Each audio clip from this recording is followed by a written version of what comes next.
Wednesday, February 12, 2014, 9:47 a.m. I'm grateful, don't get me wrong. A couple of days off work from a place like Dixon, Cox and Peters is really something special.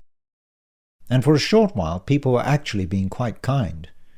Even Lucy seemed concerned, as Justin and Sonia were helping me out through the reception area. Brad was typically rushing about like a headless chook, trying to look like he was doing something useful, indeed essential, for example, activating the automatic sliding glass doors. Apparently he's now told everyone outside the office that he pretty much single-handedly saved me. Certainly Kylie, my in-laws, and now my parents believe this to be true. My father even rang Brad personally to convey a heartfelt appreciation for his quick thinking and calmness under pressure. When I heard Dad saying these things, I wanted to vomit. I have to admit that, at the very least, Brad did offer to drive me to the doctor. Thankfully, Sonia's insistence on taking her car spared me the indignity of another ride with my so-called best friend. Dr. Singh was his usual caring and thorough self. He's been that way for as long as I can remember. He's been our family doctor since the Tanup days. He moved up to Perth only a few years after we did. Mum says he even delivered me. Anyway, he told me that I was overworked and overstressed, then gave me a medical certificate for an entire week. Sadly, when I tested the water with Justin, he told me that Dixon would blow his top if I took off more than 2 days. So here I am, enjoying my second and final day of respite. Kylie simply hates me being at home at the best of times, and since I'm under strict instructions to rest, I'm even more boring to be around than usual. Accordingly, Kylie has made herself scarce, although to where she's gone, I wouldn't know. Ironically, I'm feeling better than I have in ages. Not since I had the restful sleep at Frank's have I felt so upbeat.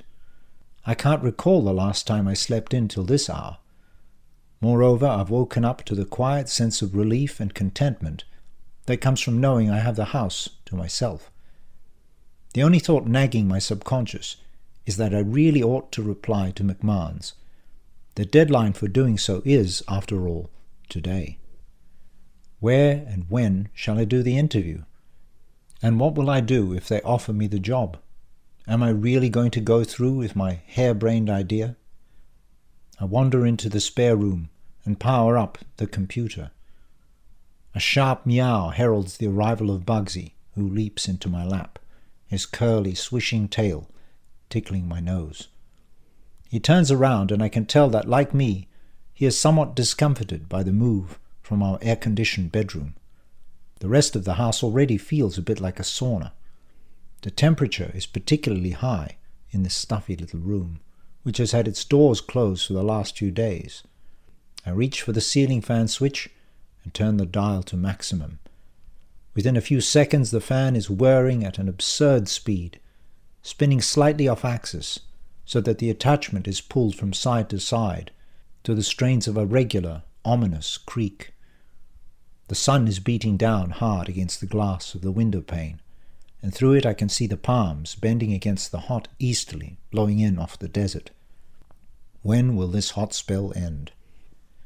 I hear the theme as the operating system finally finishes loading, and I place Bugsy gently on the floor. Within a few minutes I am once more staring at the message from Jennifer Caldwell in my Gmail account. I wonder what she looks like. Inevitably, I always form a mental image of persons with whom I'm corresponding, whether by email or telephone. In this case, I'm imagining a tall, thin, freckled woman with reddish hair, in her late 30s, and with a somewhat nervous disposition. But I'm all too aware that I've never been anything but wildly off base in my guesses. It'll be interesting to see how close I am in this case, assuming we ever get the chance to meet. But the far bigger question for me is this: who will be interviewing me? I navigate to McMahon's website and then scroll through the list of partners. There are 7. The managing partner is Ian McRae. His picture reveals an elegant man, neat peppercorn hair, perfectly tailored suit, and a genial smile. He's sitting behind a desk with his hands resting in front of him, fingers interlinked. He looks like he gets his photograph taken a lot. I scroll through to the partner who specializes in property and finance, Branka Markovic. I have to say the surname sounds promising. She turns out to be a genteel-looking woman in her mid to late 40s. A sharp pointed nose, very fine features and bone structure, tight curly hair, a kind-looking, rather shy smile, and a posture that indicates she was drawing back as the picture was taken. I already know where Justine features in things. She is a senior associate, working under Branka. For whatever stupid reason, this thought makes my heart start racing again. Within a few more minutes, I realize that the previously minor perspiration I was experiencing has now morphed into a full-blown sweat attack. The reality of my impending interview is starting to hit home. I take off my pyjama t-shirt and use it to wipe my forehead and under my arms. Okay, I know it's gross, but I'm going to throw it in the wash right away, I promise. Then I navigate back to the Gmail message using Alt-Tab and ponder my response. I really don't know what to do. McMahon's will no doubt reasonably suggest a video conference during work hours or just after. They might, for example, propose a time in the morning. With daylight savings, they are 3 hours ahead. That means that an interview at 9 a.m. their time will take place at 6 a.m. my time. I can't imagine doing such an interview at home. Kylie might hear me speaking and get up to investigate. I might go into work early and do it there. But if I recall correctly, Justin is usually in sometime just before 6:30 a.m. He's a real work nerd. The rest of the day is obviously off limits when it comes to using my work computer. And while my phone is okay for Skype, it permits voice calling only, not face-to-face conferencing. My 3-year-old HTC has only one camera. Moreover, I'd need to find a quiet, private place where I could use it. I might duck off to Frank's, but I could only really do that after work, by which time it would be far too late in Melbourne. Then it occurs to me, I have the certificate from Dr. Singh. If needs be, I'll fake another bout of lightheadedness in time to take a taxi home. Except I won't go home. I'll go to Frank's. Then I'll catch a taxi home. I press reply to Jennifer's message and write, Dear Ms. Caldwell, thank you very much for your email. I'm very happy to accept your offer of an interview. Unfortunately, I'm not planning on visiting Melbourne in the next few weeks, so a Skype interview will have to suffice. What time and day do you propose? I'll rearrange my schedule so as to accommodate your needs. I only require a day's notice or so. Thank you for the opportunity. Dan Djurdjevic, Solicitor. I press send before I can consider the matter any further. Afterwards I sit there dumbly, as if expecting an instant reply. It doesn't seem that long ago when all job applications and correspondence were conducted by snail mail. Yet here I am getting as impatient as the kid who thinks it is unconscionable for a full HD movie to download in half an hour, or the guy who thinks a 2-minute microwave meal takes too long to cook. 1:36 p.m. It's past lunchtime. I'm hungry and my back is starting to hurt.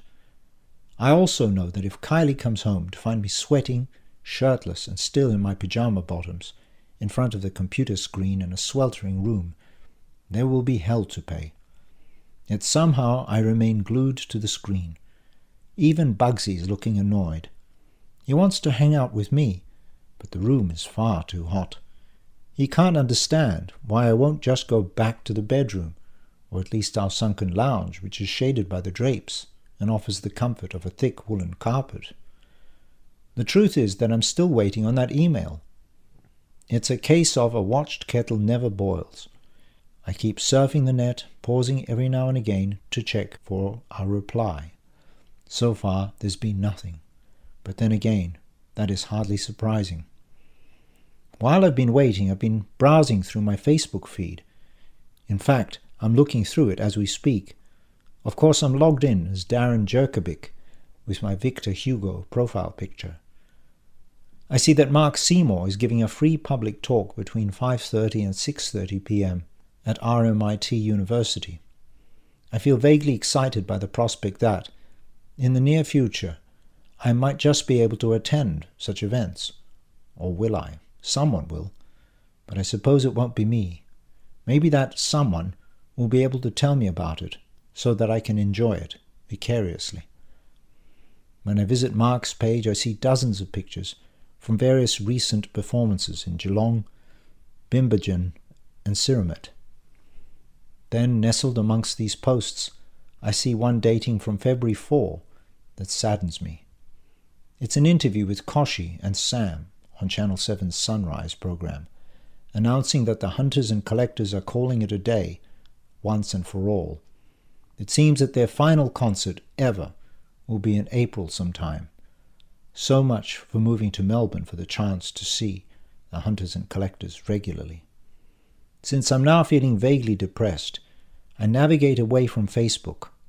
I'm still thinking of music though, so I decide to have another look at Justine's brother's band, The People. I can see they have a SoundCloud account, so I go there and have a listen to a few of their tracks.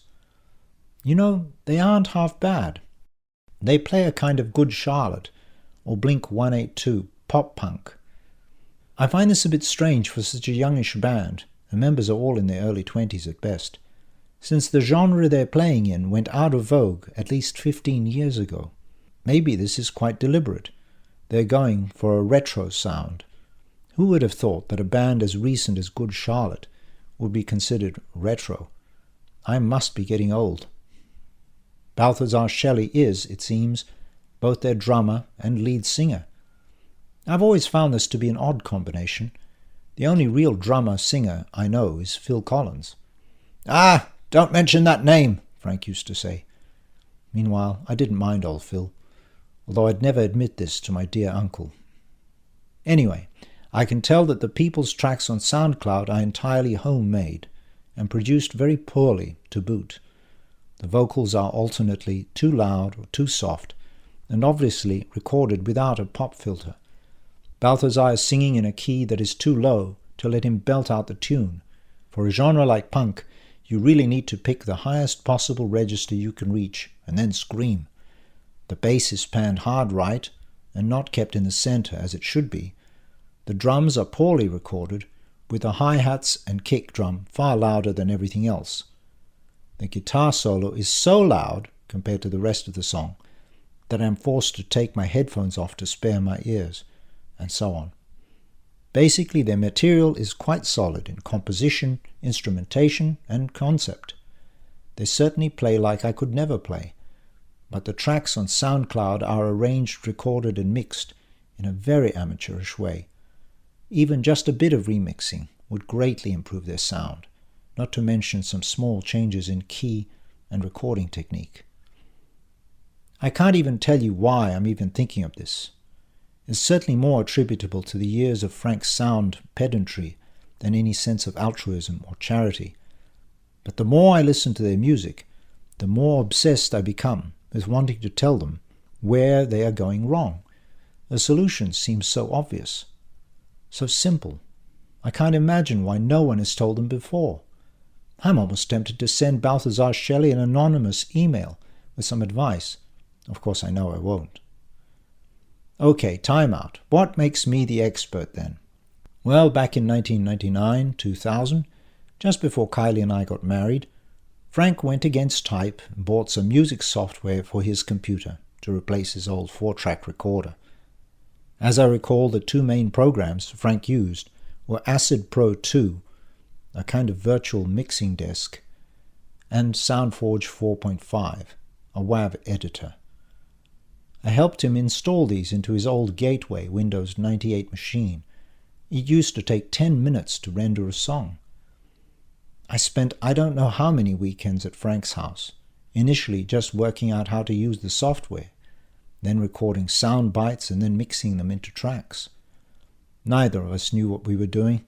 The technology was so fresh and exciting that the era now seems quite heady, Unfortunately, or fortunately, my wedding came along and the whole project died, a sudden death.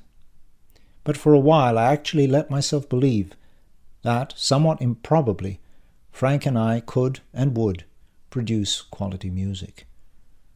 We might not have become famous garage musicians, but Frank and I did learn a little something about music and mixing.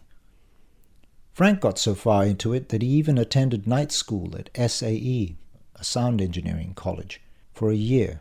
That was the year 2000. Apparently he was the oldest student there by far. I remember feeling quite jealous, but my freshly minted legal career meant that I couldn't possibly join him. "Don't worry, nephew," Frank used to say. "I'll teach you everything I learn. There's no reason for both of us to be there." And Frank was true to his word. Every Friday night I'd go over to his house in Northbridge and would sit around the Windows 98 computer, recording stabs, creating loops, mixing tracks. Frank would laboriously relay the essence of the week's lessons. Most times I'd stay the night and would carry on for the whole of Saturday. It was great, arguably the best time of my life. Anyway, it's from this that I have a reasonable idea of what the people are doing wrong. The source tracks are pretty good. It's mostly in the mixing. Frank used to say, "You can't polish turds." And truly, if your source track is a turd, you should pretty much give up on it and start over again. That's what I discovered when I tried my hand at singing. No amount of auto-tune was going to fix my wavering, hesitant voice. The same thing happened when our guitar signal was too weak or we had hiss or background noise. The best bet was always to re-record the track.